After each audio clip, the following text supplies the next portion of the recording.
So then, hello there everyone and welcome to the 14th edition of the AOR Talkshow. I am joined of course by Pepper once again to discuss the last race in the PlayStation 3 Championship that we've just had, and also then preview the next race, which is in Singapore for I think round number 13 of the season, or round number 12 of the season. I can't actually quite remember. 13. 13, I got it right the first time. There we go.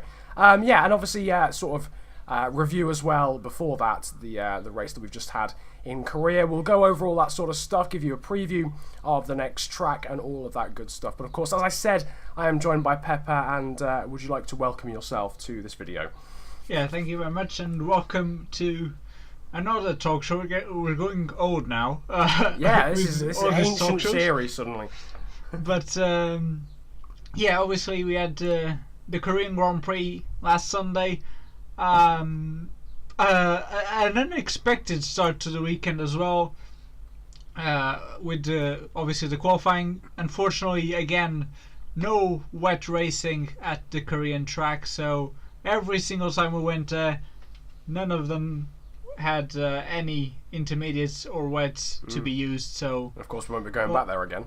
No, I don't quite feel sad about it, but I don't think many people do in reality. But yeah. It's a shame that we've got no wet racing. Yeah. But nevertheless, we had a big surprise, actually, during the qualifying with... well, Niran predicted Pepper to get the fastest lap. He didn't quite get that, but he got pole position. Yeah. Ahead of Callum by less than a tenth. I mean, if we're gonna be pernickety, then yeah, I got it wrong. But technically, you did get a fastest lap in a session. It was qualifying though instead of the race, so I mean, yeah. I couldn't have been much closer in reality. But yeah, a surprise pole for the Ferrari of Pepper then around Korea, and I really wish I'd changed my predictions around slightly. But hey, there we go, surprise pole, and hopefully that would lead to a good race.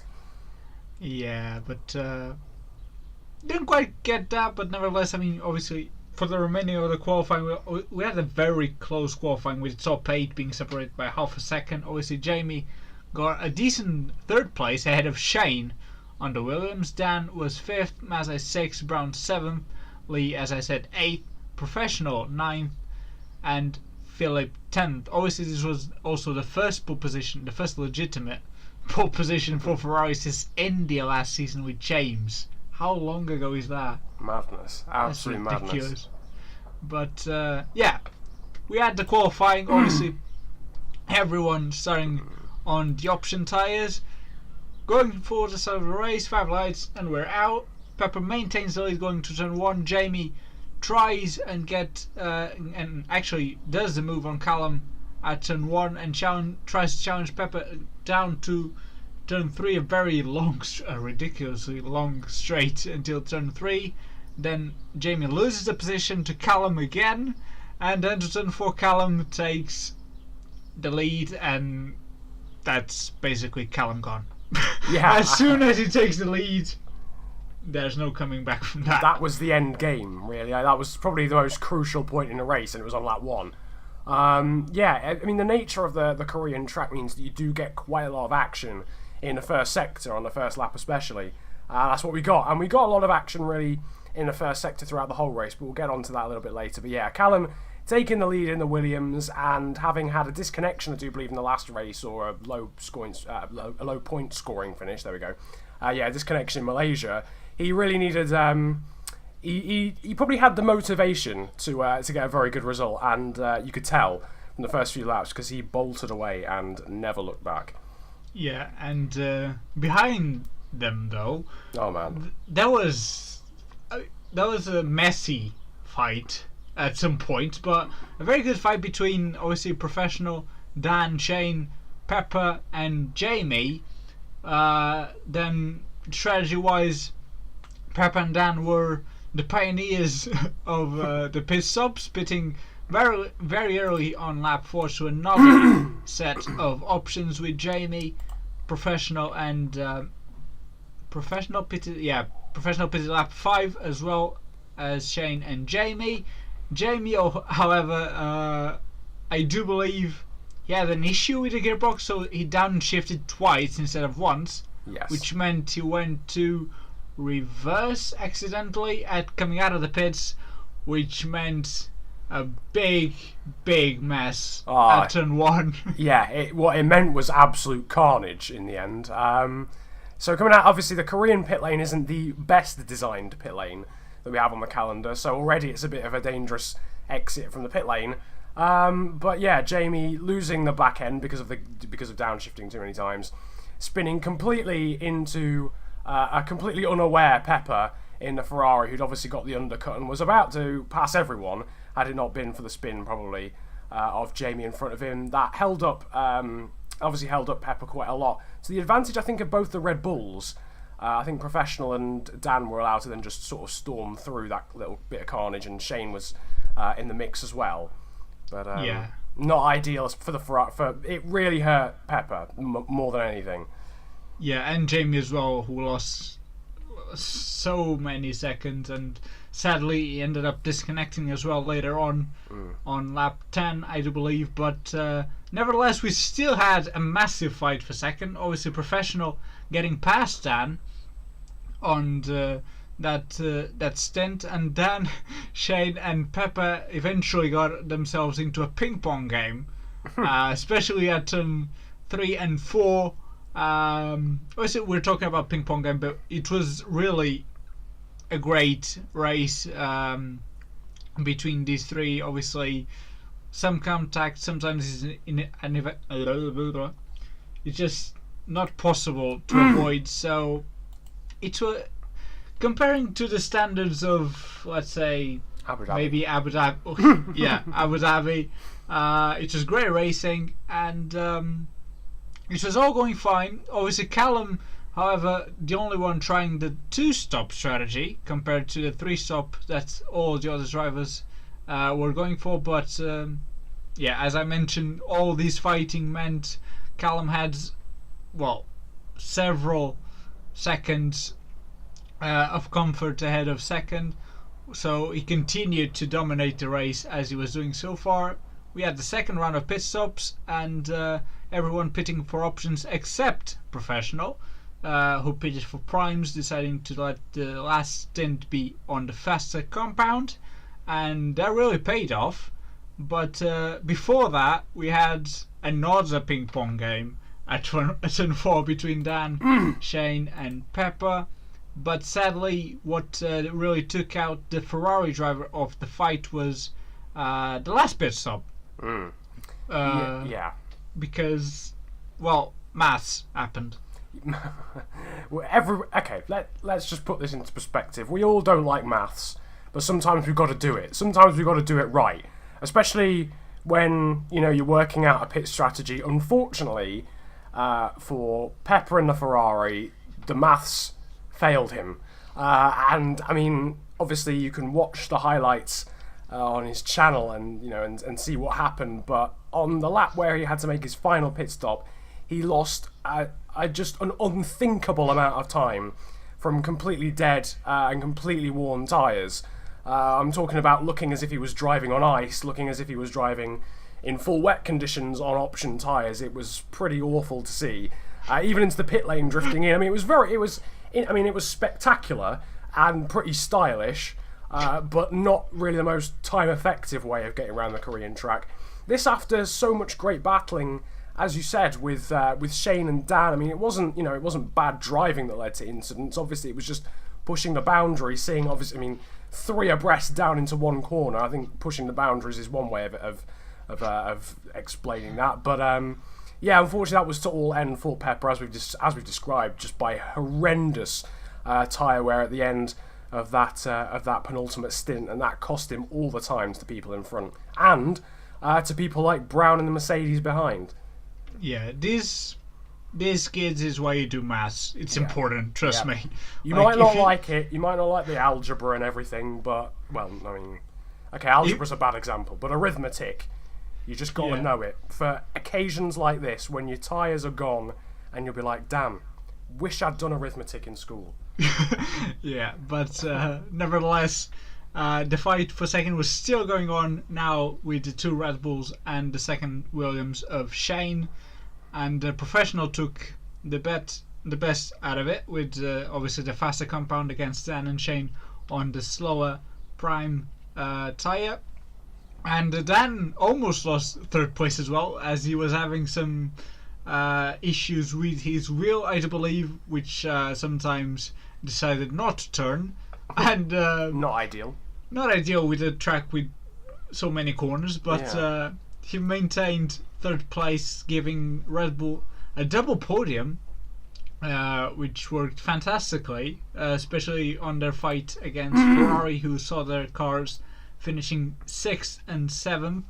And a weekend that started with tears of happiness after the maiden pole for Pepper on the qualifying session, and finish 6th and 7th, and watch their rivals Red Bull getting a 2nd and 3rd place. Not ideal. It was not ideal. In fact, it was probably one of the worst situations, especially given the qualifying that Ferrari had. I mean, Mazais didn't really seem to have the pace all the way through the weekend, but Pepper obviously starting on pole, that was a big opportunity to not necessarily win, but just beat Red Bull in terms of point scoring, and especially with Professional starting so far down the order. I mean, strategically and race skill-wise, he was brilliant in that Korean Grand Prix and thoroughly deserved 2nd place. But it was a bit of a saving job from Red Bull, when in actual fact it seems as if Ferrari were in the best position. But strategy, unfortunately, the undoing of Pepper, and a lack of pace in comparison to usual, and an incident on the first lap for Mazais really costing him.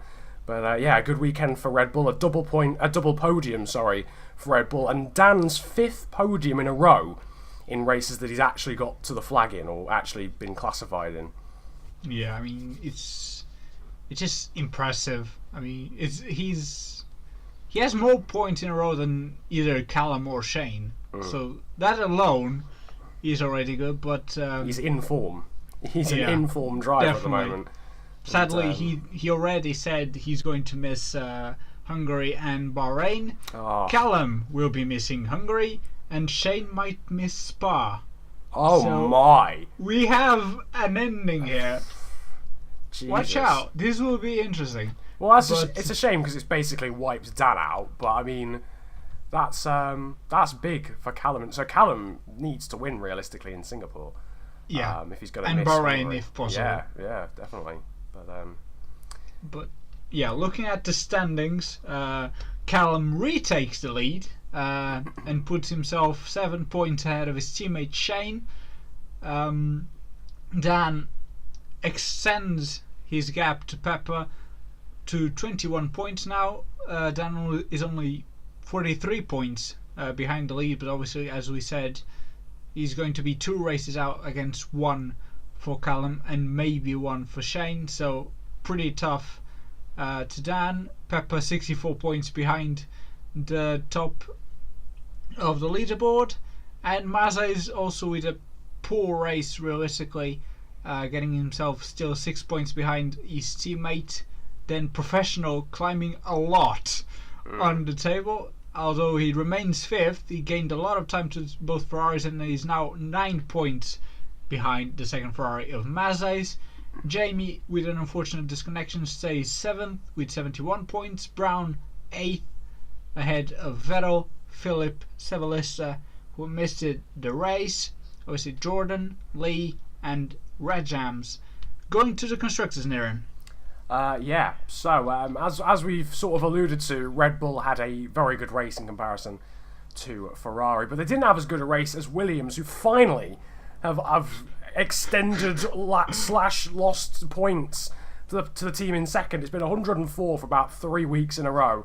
The gap is extended by 11 to 115. See, I'm failing at maths now as well. This is why I don't do league racing, because I'd mess up my strategy as well. Williams, though, top of the Constructors' Championship on 345 points, 115 ahead of Red Bull, who have extended a 12-point lead now over Ferrari, who sit in 3rd after that disappointing Korean Grand Prix for the Italian team, and a very good double podium for Red Bull. Caterham are sat still in 4th. Bit of a disappointing race in the end for them. Obviously, Jamie disconnecting, probably had a good chance at a top 5 finish, certainly, but they don't seem to be fighting anyone too hard in the Constructors' Championship at the moment, so unless Mercedes, who are sat in 5th, really get their act together and close the 37 points up to 4th place, then I think Caterham should be fine to hold on to that position.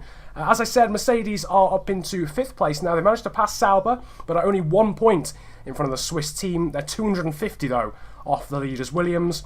And then, Mercedes on 95, Sauber on 94, and then Lotus still in 7th and still on 49, given neither of their racers neither of the drivers even raced in Korea. So apparently I can't do English either. There we go. So it's a bit complicated right now. It's all very we complex. can all blame this on heat. It's the time. Oh Jesus! This one we should actually be being paid to do this. I mean, this is going to go up later this week. It's probably raining by then, but at the time we're recording, it's 32 degrees in England and 34 degrees in Portugal. I mean, Jesus Lord. Well, if we survive this, recording, I'll be very happy. Yes. Yes, that's the target. Let's go. But that's pretty much how the standings are looking after round 12 of this championship. Only 4 races to go now. Singapore. And I completely forgot the rest of them, but there's 4 Singapore, Hungary, Bahrain and Belgium left to go. There we go. But 13, 14, 15 and 16. It's a heat, but... It is. Yeah, that's, of course, how the standings are looking. And now we're going to analyse, obviously, another team. This time, Sauber, who fell down to 6th place on the Constructors now. Obviously, we need to say that they've changed their lineup quite dramatically, as they started with Prost and Hermesheim and now are driving with Lee and Red Jams. Yeah. But the only team to have completely changed their lineup since the start of the season, I think. Yeah. Right. Not ideal, but there we go. But nevertheless, starting off with usual the driver positions at this state after round 12 of each season. Obviously, Sauber run in season 10, so that's what we'll be analysing. And in season 10, obviously, Lee was already driving with Sauber, but at that point they were 4th and 7th on the championship, contrary to what they're running this season in 13th and 14th. Yeah, that's not. I mean, that sounds horrendous, but it's not really a true representation of obviously where Prost and Hammertime were as well. Because obviously, I think they were like 7th and 8th in the championship or something. I think so. At the time they left, so obviously they scored a lot of points. But at the new driver lineup, which is Lee and Red Jams, are 13th and 14th in the championship. And it's important that we say Lee only started racing at round 8 and Red Jams on round 9, so they've not had the time to adjust and become a forceful partnership yet. We'll describe it as that. But looking at the Constructors, in season 10 they were 3rd, where they finished at the end of the season with 172 points. In season 11 they're now 6th with 94 points. Now we saw quite a big change from Mercedes from season 9 to season 11, Lotus from season 10 to 11. Yeah. This is not as drastic. It's not as drastic. It's only a double-digit margin as opposed to a triple-digit margin in terms of like points collection. It's still quite a big gap. I think more the constructors' position is what will concern them. Points-wise, there's not actually a huge difference, really, but. Certainly not as much as we've seen so far. But 3rd to 6th is a little bit of a disappointment, and given they were 5th as well, battling for 4th as well for the majority of the season, and now they seem as if they're destined to come 6th, it's probably quite disappointing. Yeah, but looking at the results on racing and qualifying, Niran. So the best result in terms of a race in season 10 was 1st, and that was accomplished twice. So 2 wins in season 10. Sauber yet to get a win in season 11. It may happen, but so far they've got 1 second place, which I think was earned by Prost at some point during the season. Yeah. Towards the start, I think it might have been sort of the 2nd or 3rd round of the season. So it's been quite some time since they got a very good result, I think. I don't remember Hammertime or Prost getting too many podiums since then, and I don't think Lee or Red Jams have got one since they joined. But yeah, obviously the season started so well. And looking at the stat, I mean, in that regard, the season hasn't been too bad in comparison to last year. But yeah, the points difference says a different story, I guess. Due to just I don't know how to describe it, due to changing, driver lineup, I guess. And in terms of best qualifying, it's a fairly similar story. In season 10, 2 pole positions, much like the 2 wins that they achieved in qualifying. And but in season 11, they've actually had a pole position as well. I don't know who that was earned by. Sorry, Hammer Time. Was it Hammer Time? Oh, first round of the season. Yeah. So it really has gone downhill since the start, which is feels bad to say, but I mean, a pole and a second in the first 2 or 3 races is actually a pretty decent start. It's quite hard to live up to that for the rest of the season. But yeah, at least they've scored a pole this season, unlike Mercedes and Lotus, who we've covered so far. No, wait, hold on. Brown scored a podium in Malaysia already? Oh, I meant pole. Did I say podium? Yeah. I meant pole. It's heat, etc. Maths, English, heat, combination. Yeah. Terrible. But it equals pool of sweat. Anyway, a pole position then for Sauber at some point during the season, and I guess that brings us on to the rating for their rating. Sorry, for the season overall, and a prediction for where they will finish by the end of the season. Yeah, rating. I mean, obviously we need to rate the team overall, so that means merging together all 4 drivers. Prost, Hammer Time, Red Jams, and Lee. Yeah. I don't know. As you say, it was a quite positive start to the season, and then it went absolutely downhill, non-stop. Lee has been consistent, yes. Yeah. Red Jams has been absent. Yeah. Prost was absent for quite a few races. Yeah, so was Hammer Time, in fairness. I think that's probably summed up the season for Sauber as a general. There's a lot of absences. I mean, Hammer Time was very good attendance-wise for the first, 6, 7 races of the season. I think he had 3 DNSs in a row. Yeah. So, yeah. I mean, it's not going to be a good rating, is it? It's not, but I feel as if we should take into account the races they have been there, because in the races they have been there, they've actually done pretty well. And there was a stat where, for the first half of the season, the only race Prost had finished, he'd finished on the podium or something. Yeah. But it was just because of disconnections and retirements and stuff. I think inconsistent is the word. But in terms of the races they've actually done, they've not been too bad. If they'd have turned up more, I'd have probably given them a 7, but the ridiculous amount of DNS is maybe a 6 or a 5, I don't know. I think purely because of the good start of the season, I'll give them a 6. Yeah. But they really need to pick it up again. Yeah. They really need to. That's the moral. I mean, recent form would probably put them below Lotus as well. Yeah. In terms of the last 4 or 5 races. So it's been pretty tough recently, but obviously it's tough for the new drivers to adapt and come back into league racing. And then the massive amount of disconnections and failed finishes or failed starts for the first 2 drivers in the season has not helped either. No. So yeah, a 6, I reckon. Prediction to the end of the season? Well, Brown has been in a good shape, so unless Red Jams and Lee pull something extraordinary, I think it will be 6th. Yeah, I was going to agree. I was literally going to say 6th as well. I don't see them doing better than that. I don't see them re-overtaking Mercedes.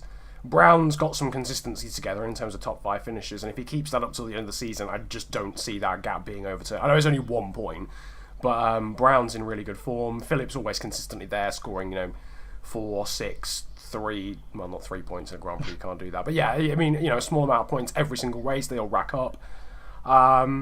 And yeah, so I would say 6th is probably the destiny. And if Lotus had 2 drivers, they'd probably be under threat for that. But for now, I think 6th is probably fair as a prediction, unless things change. Obviously, that could happen. But for now, 6th, yeah. Yeah, I mean, it's the most realistic thing to say, really. And but nevertheless, let us know what you think that Sauber can do on the comment section below, and if you think they'll actually manage to get another podium or maybe even a pole position with the 4 races we have remaining. But nevertheless, speaking of races remaining, next time we have actually a decent track. Some may say it's a slightly longer Monaco. Yes, they're not wrong. Yeah, I was going to say that's very accurate. But a bit wider as well. But that does not mean there's a lot of safety cars as well. It doesn't change. I mean, obviously a street circuit is forever a street circuit. So let's go on board on the Marina Bay street circuit.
So then that was a lap around the fairly long street circuit that is the Marina Bay Singapore circuit. And I mean, we've just been saying it's a really nice track. And I think generally it's probably a track that a lot of drivers like in terms of how it looks. You know, it's a beautiful spectacle, but it is quite a challenging track, I guess, especially when it comes to track limits. But yeah, it's a beautiful track to look at. Yeah, and not only track limits, but just keeping off the barriers sometimes can be quite hard. Easier said than done. Especially, I mean, the first sector is relatively easy. Just 6 corners. Obviously, the first section is quite tricky to not go wide, turn 1, 2, and 3. Then the kink, turn 4. Yeah, and it's not really a turn, is it? Yeah, and turn 6 the same. The first DRS. The first DRS zone is on the main straight as it starts on the start-finish line. But unlike Monaco, we actually have 2 DRS straights that we can use for overtaking, so that's a positive. But the real issue starts at the second sector with 3 very sharp 90-degree left, right, and left again handers. I mean, the first one kind of has a bit of road to kind of, you can do a few mistakes, but not a turn 8 or 9. It will absolutely kill you unless you go straight ahead while braking, preferably. Yeah. But then you go through San Andrews Road, apparently, down to turn 10, which used to be the Singapore Sling, and that was a beautiful corner. Oh, yeah. Back then, it was amazing.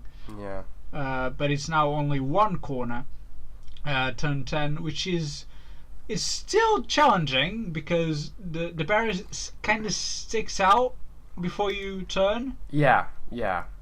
It's a difficult apex, and it's difficult going. It's a bit like turn 9 as well. The barrier sticks out from the rest of the wall that goes along the rest of the straight that follows. But yeah, obviously turn 10 it's neither the Singapore Sling nor the 2016 version of the corner anymore, because obviously we're running on F1 2013, so it's sort of that one in the middle. And then the Anderson Bridge afterwards. But yeah, a tricky set of corners, really, all the way through Sector 2. And then realistically the third and last overtaking spot of the track, obviously, coming out of turn 13, a relatively long straight, shorter maybe than the main straight of the start-finish straight even, but very heavy braking point down to turn 14. Very easy to lock up and basically say goodbye to your dreams on that corner, but if you do get it right, it's absolute hell from then on. With a very tough kink, obviously turn 15 braking hard, for turn 16 very easy to just miss the braking point or just be distracted, because at the start, before you reach turn 15, it's a bit blind. You don't exactly know where to brake and when to turn. To turn 16, then 17, a barrier that can be deadly most of the times. Then turn 18 and 19 going beneath the grandstands, and 20 and 21 again very sharp chicanes, very easy to miss the track basically. But if you get it right by then there's the more enjoyable turn 22 or 23, although Dan might disagree on that after crashing into the pit entry last time out while fighting for a podium position. But basically that's a very complex lap of Singapore. It's not, well, it's still enjoyable. Maybe Monaco is slightly more enjoyable because it's kind of has a bit more challenge, but it's a bit more rewarding. Yeah, I would say that. I wouldn't say there's any corners on this track that are like Tabac or like the swimming pool section. You know, I mean, those corners stick in the memory. I mean, whenever you say Monaco, the first corner you think about is probably Tabac, realistically, or the swimming pool section. I mean, those corners are mighty when you get them right, and there are corners that are tricky on this track, but they tend to be very slow corners, and that's because there's a barrier on the outside. I mean, I have nightmares about turn 18. The amount of times I've gone straight on just before going under the grandstand, the amount of crashes that you see there in real life, they're tricky corners, but they're not quick corners, and I think that's why everyone misses the Singapore Sling so much, because it was almost like a middle speed corner, not, you know, breaking down into second gear and then there's a massive barrier on the outside. It is still a lovely track though. A nice. I love the last two corners as well. I mean, you were saying that, you know, they're much more enjoyable. I don't know if it's this game that has an auto spin curb on the outside of turn 23. So that, I mean, that's slightly less enjoyable. But the corners themselves in real life, you know, they're really nice, really challenging as well. Three good places to overtake on this track as well. Obviously the home straight, which is the first DRS zone on the track, if you like.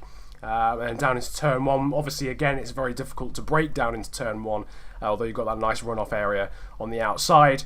The run down through turns 5, 6, which is the kink in the middle, and then turn 7 at the end of sector 1, otherwise known as Raffles Boulevard. That's obviously the second DRS straight. That's a very good place to overtake as well, as long as you can get your braking zone right down into turn 7. Very similar actually to turn 14, which concludes the last part of the track where you can overtake. Very difficult to get your braking zone right, but again there's runoff much like turn 7. But a long straight, turn 13 very vital in terms of getting traction off the corner as well and being able to get a good run down that straight. But yeah, three good places to overtake, very much unlike Monaco in that regard. Yeah, at least that. And we also must say that is, I mean, it can be surprising, but it's, in terms of duration of the race, it's probably the longest we're going to have. Yeah.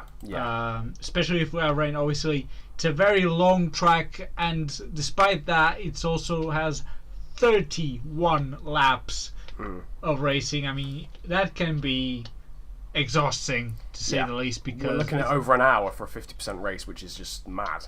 It's a very demanding race. We're looking at on the qualifying at 1:38 lap time, 37 maybe, So, I mean, just for that, you'd think, oh, it might be 26, 27 laps? No, 31, just to kill.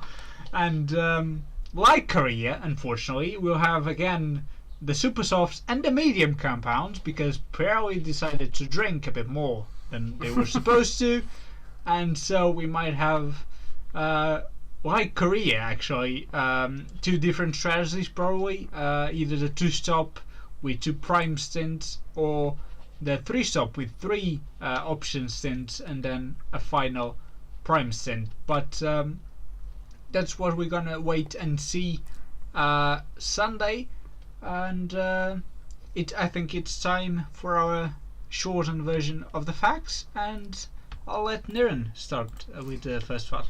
Yeah, once again we've got 5 facts for today then for Singapore. As you said, the longest race on the calendar, basically, I'm fairly sure. So the first fact then for this fact section, fact number 1, for only one time the leader of the championship and eventual champion has won at Singapore, with 2 other podiums and 3 fifth places.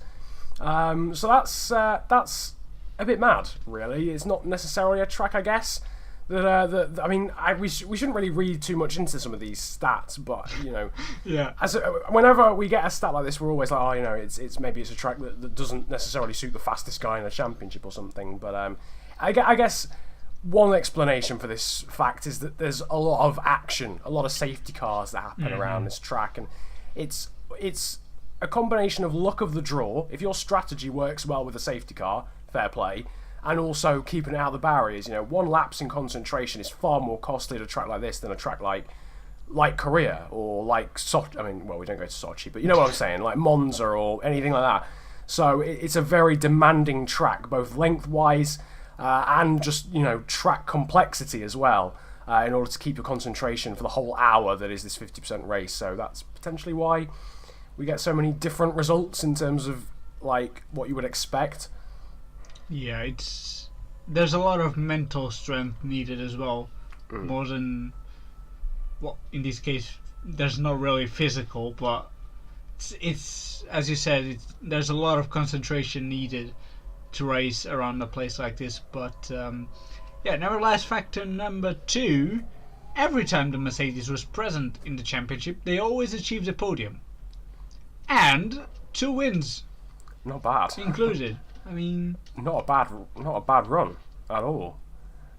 This is better than what we usually have. I mean, yeah, we don't always on the podium. We don't usually get Mercedes that much in terms of like really positive facts. So it's a track that they seem to like. So I'm sure Brown, and maybe Phillip as well. Depends how crazy the race is. But I mean, one of them I'm sure will be hoping for a podium. I'm sure Brown is probably the main instigator if there's going to be a win here, but I wouldn't put it past this Grand Prix given how crazy it could be. Yeah, true. Anyway, fact number 3 then, there's only been 1 rain-affected session, let alone race at Singapore, and that happened last season during qualifying. Unfortunately, F1 2013 is not the game where it used to rain all the time at Singapore. That's F1 2014. In fact, I think F1 2015 as well. It just rains all the time, but not on F1 2013. Unfortunately, for those who are wanting that, you never know. It may happen. There's the possibility if it's happened once already. But how likely are we to actually get any rain?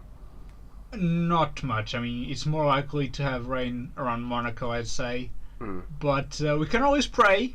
Get the rain. There's always a slight chance. I mean, what was the Grand Prix? It was Malaysia, was it? Because masses, come on, stop F1 2016 again. Yeah. Let's put some rain going at Singapore, because I mean, if there was safety cars on the dries, imagine on the wets. Oh my goodness me!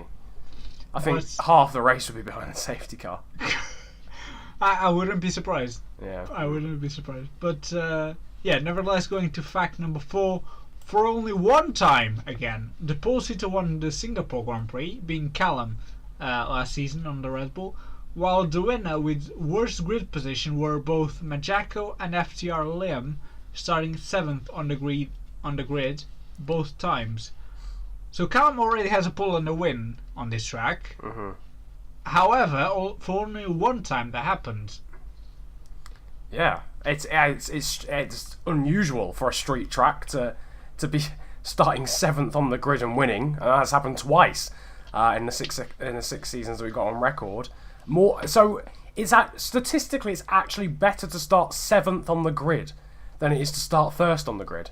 Yeah, pretty much. All right, so I'm looking at the likes of Professional, Lee, who I think probably had like the most 7th place starts, not necessarily 7th place finishes, but 7th place starts. We're looking at you then to win the race.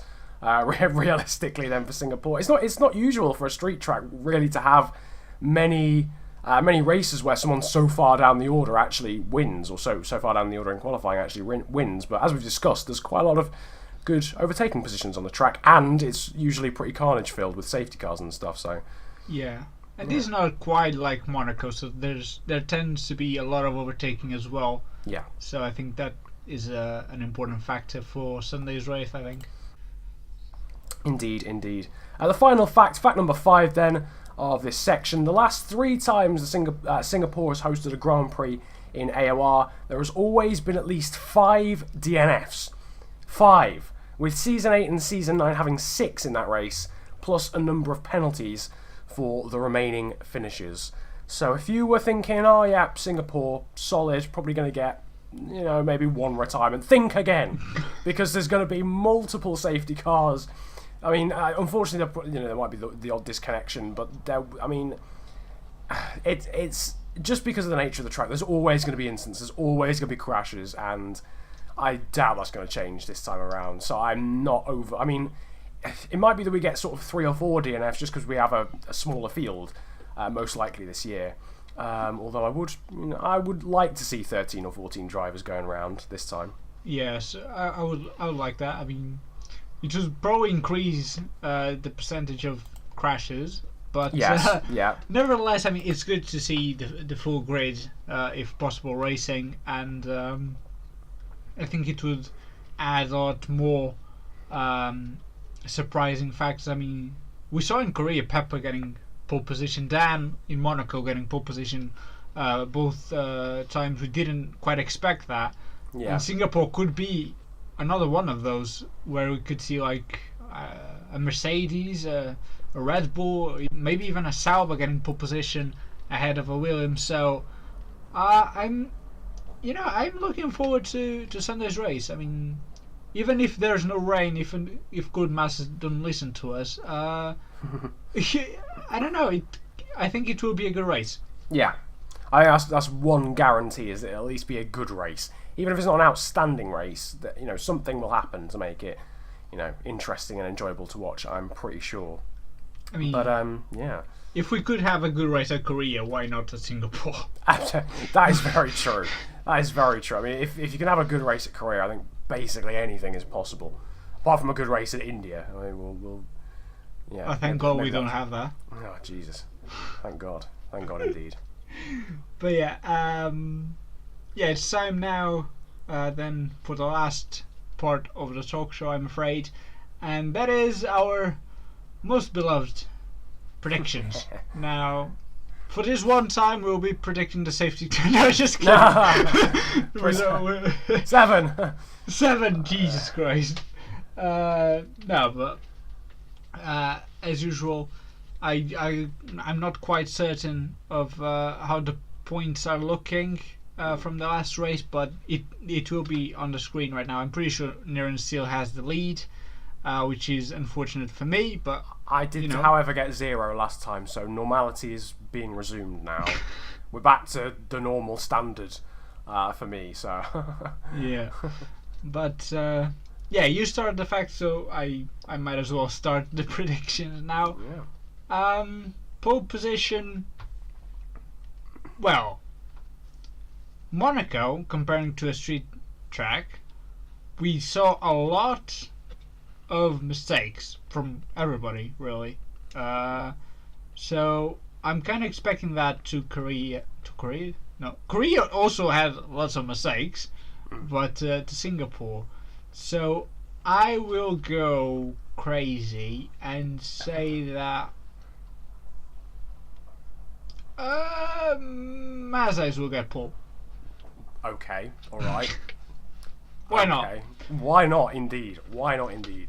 For the podium places, I will go with... Just because I think he wants to turn things around and it will be a very intense, crazy race. I think, like Monaco, Dan will win. Interesting. I'll put Callum second, and Brown third. Oh my. Oh my. And Intriguing. fastest lap, I'll go with Lee. Oh my goodness gracious me. Right, okay, so I've got to somehow Beat follow that. that up. I've got Beat that. I've got to beat that in terms of the strangeness bar. Right. Now, I did actually think about this whilst you were doing yours. And it's quite interesting because I actually agree with part of it. But I'm going to say pole position. I'm just going to keep it, nice and calm. I'm going to go for Callum. I'm Right. going to go for Callum to get pole, okay? The race, however, I'm just chucking the form guide out of the window. Actually, no, I'm not chucking the... Actually, no, I'm sticking by form. But I'm chucking the expectations out of the window. And I am also going to say that Dan is going to win. I was going to say that before you said it. That's why I said interesting afterwards. Nice. So, Callum to get pole, Dan to get the win, Shane to come second, Alright. and Mazice to come third. And then fastest lap Callum again. Okay, so... You didn't see that, but I just chucked my pen on the table as if, like, I'm done. Like, bam. That's my contribution. So you put Callum on pole, Yep. fastest lap, but not on the podium. Yep. Yeah. Alright. Yep. Don't ask me how. Don't even ask me how. But it's going to happen. I can see it. It's mystic. You can feel it. I can feel it in my bones. I'm pretty sure it's the Callum. heat affecting Yeah, it is. Actually, in reality, it probably is the heat affecting Yeah, me. you're not feeling anything. It's just the heat going to your mind. Yeah, you're right. I'm not feeling anything at the moment. I can't feel my legs, but no.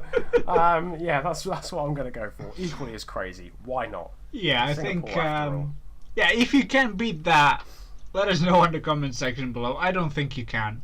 I mean, unless you The put crazy Philip to scale. win, Lee second, and Rajam third. I mean, that'd be craziness. But yeah, nevertheless, do let us know what your predictions are for the Singapore Grand Prix, and also more than ever now, I think you really should start being aware of these talk shows because we're getting to the final 4 races of the season. It's starting to heat up. Not on the weather, but on the actual championship. Well, in the weather as well, actually, realistically. Yeah, but there's several fights going on the drivers, on the constructors. Each race is said to be absolutely amazing with 4 tracks that realistically allow great races to go on. So, although we might not have James live streaming yet, as he's in London,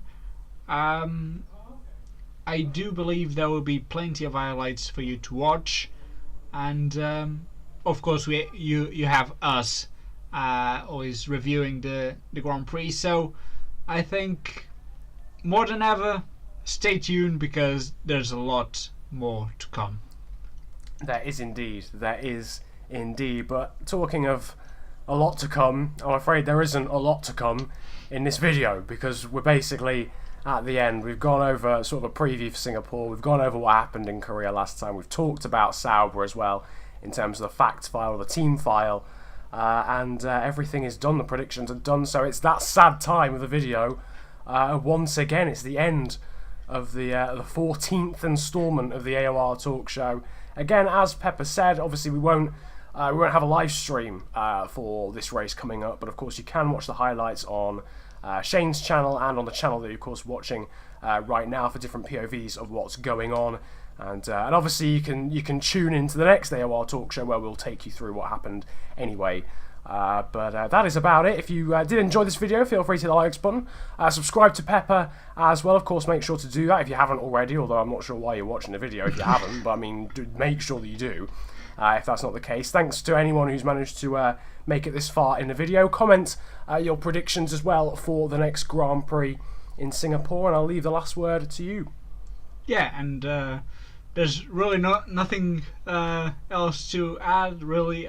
Thank you so much for joining us once again for the 14th time this season. Obviously, don't forget to check out Niran's channel as well.